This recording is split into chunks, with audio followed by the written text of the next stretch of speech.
চট্টগ্রাম ৭ আসন বাংলাদেশের গুরুত্বপূর্ণ এবং হেভিওয়েট প্রার্থীদের ছড়াছড়ি এই আসনে। আসনটি প্রতিষ্ঠার পর থেকে সকল রাজনৈতিক প্রার্থীদের মনোনয়ন দিয়ে এসেছেন।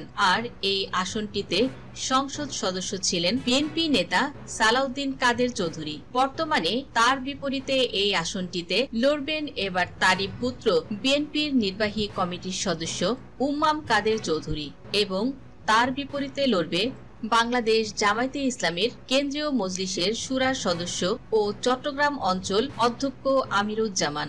এছাড়া এই আসনটিতে আওয়ামী লীগ থাকাকালীন সময়ে এমপি ছিলেন সমালোচিত কুখ্যাত নেতা হাসান মাহমুদ। চট্টগ্রাম ৭ আসনটি হল বাংলাদেশের ৩০০টি নির্বাচনী এলাকার একটি। এটি চট্টগ্রাম জেলায় অবস্থিত।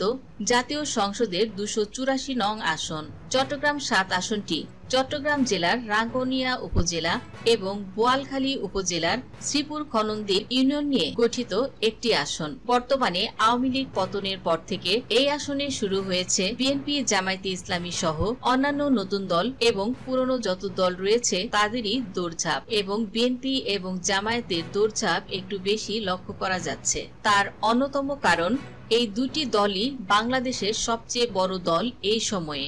আর এখন জনগণের মনে এটাই বড় প্রশ্ন, কে জিতবে চট্টগ্রাম ৭ আসনে, বিএনপির হেভি ওয়েট নেতা উম্মাম কাদের চৌধুরী নাকি জামায়াতে ইসলামীর অধ্যক্ষ আমিরুজ্জামান। উম্মাম কাদের চৌধুরী বিএনপির তরুণ নেতাদের মাঝে বর্তমানে সবচেয়ে বড় জনপ্রিয় নেতা। তিনি বিএনপির সাবেক নেতা সালাউদ্দিন কাদের চৌধুরীর পুত্র। এই পরিচয়টাই তার অন্যতম প্রধান শক্তি। আওয়ামী লীগ থাকাকালীন এই আসনে তিনি বা অন্য দলের কেউ কোনো প্রকার মিছিল মিটিং করতে পারেননি। এবার জোর কদমে শুরু করেছে রাজনৈতিক প্রচার প্রচারণা। যাচ্ছেন এক এলাকা থেকে আরেক এলাকায়। তার এলাকাতে তিনি একজন জনপ্রিয় ব্যক্তি, আর সেটা তার প্রচার প্রচারণাতেই লক্ষ্য করা যায়। বর্তমানে এই আসনটির প্রধান নেতাও তিনি। এর আগে এই আসনটিতে তার বাবা ৩ বারের বেশি সংসদ সদস্যও ছিলেন। আর এবারই প্রথমবার বিএনপি থেকে মনোনয়ন পেয়ে নির্বাচন করবেন উম্মাম কাদের চৌধুরী। আর তার জন্য এই আসনটিতে কতটুকু সহজ বা কঠিন হবে সেটা নির্বাচনের সময়ই বলা যাবে। এছাড়া উম্মাম কাদের চৌধুরী তরুণদের আইকনে পরিণত হয়েছেন। তার মার্জিত ব্যবহার ও নৈতিক গুণাবলী তার অন্যতম শক্তি। স্বৈরাচার আমলে ভোগ করেন তিনি নানান ত্যাগ তিতিক্ষা। তবে তার ব্যাপক জনপ্রিয়তার জন্য অনেকেই তাকে চট্টগ্রাম ৭ আসনের ভবিষ্যৎ এমপি হিসেবে দেখতে শুরু করেছেন।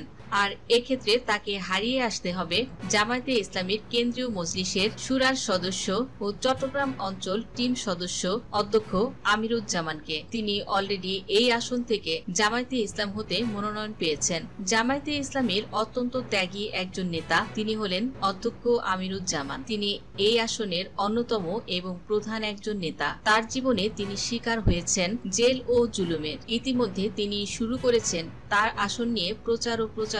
বিভিন্ন উৎসব যেমন ঈদ, পূজা সহ এবং অন্যান্য সামাজিক অনুষ্ঠানে নিজের বক্তব্য তিনি তুলে ধরেছেন এবং যোগাযোগ বাড়াচ্ছেন তিনি চট্টগ্রাম ৭ আসনের সাথে। তবে এই আসনটিতে জামায়াতে ইসলামী বাংলাদেশের প্রভাব অনেকটাই কম। আওয়ামী লীগ ও বিএনপি অধ্যুষিত অঞ্চল হওয়ায় এই অঞ্চলটিতে ভালো ফলাফল করতে পারেনি জামায়াতে ইসলামী বাংলাদেশ। তবে এবার একটু ভিন্ন আঙ্গিকে নতুন ভাবে মানুষের কাছে পৌঁছাচ্ছেন জামায়াতে ইসলামী বাংলাদেশ। সেই হিসেবে এই আসনে অধ্যক্ষ আমিরুজ্জামানের একটা শক্ত সাপোর্টার গড়ে উঠছে। তবে এই আসনে রয়েছে বিএনপিতে কিছুটা বিভক্তি। দলের অনেকেই উম্মাম কাদের চৌধুরীর বিপরীতে অবস্থান নিয়েছেন এবং তার বিপরীতে এই অঞ্চলে মনোনয়ন প্রত্যাশী আছেন আরো ২ থেকে ৩ জন বিএনপি নেতা, যারা এই আসনের বড় নেতাদের মাঝে অন্যতম।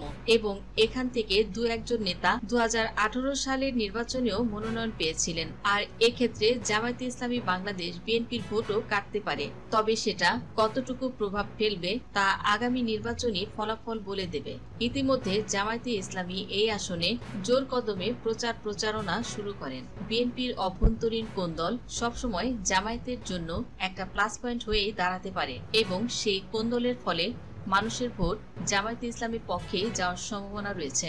এবং যেহেতু বর্তমানে আওয়ামী লীগ নেই, আর সেক্ষেত্রে বাংলাদেশের সবচেয়ে জনপ্রিয় একটি দল হতে পারে বাংলাদেশ জামায়াতে ইসলামী। তবে ব্যক্তি বিশেষেরও একটি প্রভাব রয়েছে, আর সেই হিসেবে উম্মাম কাদের চৌধুরীর পক্ষে একটা আলাদা ফ্যান বেস তৈরি হয়েছে। আপনাদের কি মনে হয় চট্টগ্রাম ৭ আসনটিতে বিএনপির হুম্মাম কাদের চৌধুরী নাকি জামায়াতে ইসলামীর অধ্যক্ষ আমিরুজ্জামান কে জিততে পারে? অবশ্যই আপনার মূল্যবান মন্তব্যটি কমেন্টের মাধ্যমে জানিয়ে দিন এবং এমন তথ্যবহুল ভিডিও পেতে সাবস্ক্রাইব করুন জেনজি ডেইলি পলিটিক্স। ধন্যবাদ দর্শক সম্পূর্ণ ভিডিওটি দেখার জন্য।